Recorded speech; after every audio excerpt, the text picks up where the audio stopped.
So guys, kamusta? And magbibenta na naman tayo sa napulot natin na natira na buti at yung napulot natin kanina na buti and yung mga natira natin na hindi pa natin nabenta. So guys, watch out kung magkano ang kikitain natin sa atin itong pamumulot at kung magkano ko, i-reveal ko sa inyo kung magkano na lahat yung total natin sa ating pag-saving sa pamumulot lamang mga ganito. So let's see guys, magkano natin ito. Then,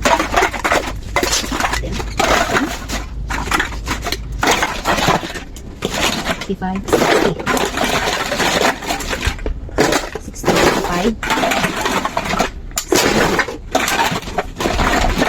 75, 85, 85.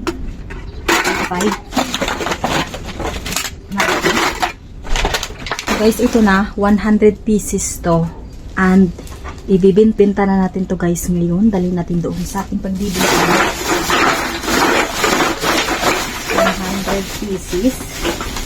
So, close natin yan. So, let's say guys kung magkano ang kikitain natin to at ilalagay natin sa savings natin sa pagbubuti. Bye!